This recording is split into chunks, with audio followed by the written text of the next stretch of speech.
Negative কোনো কিছুতে সব থেকে আগে নেগেটিভ অ্যাসপেক্টে দেখবো সব জিনিস। দেব কোয়েলকে দেখে আজও মানুষ নস্টালজিক হয়ে পড়ে, কারণ দেব শুভশ্রীর মতো দেব কোয়েলও ছিল দুর্দান্ত একটি বাংলা সিনেমার জুটি।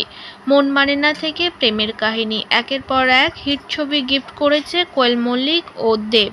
হয়ে যা তুইও ফেরার, প্রেমে চল হাবুডুবু খাই।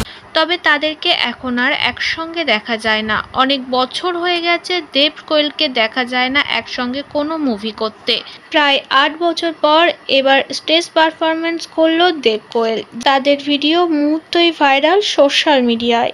এবার এই বিষয় নিয়ে মুখ খুললেন অভিনেত্রী শুভশ্রী গাঙ্গুলী। শুভশ্রী গাঙ্গুলী জানান, দেব কোয়েলকে এখন আর আগের মতো মানায় না। মানুষ এখন অনেক জাজমেন্টাল হয়ে গেছে। মানুষ আজকাল পজিটিভিটি থেকে নেগেটিভিটি বেশি থাকে। কোয়েল মল্লিক আগের মতো আর একদমই নেই, অনেকটা বয়স হয়ে গেছে।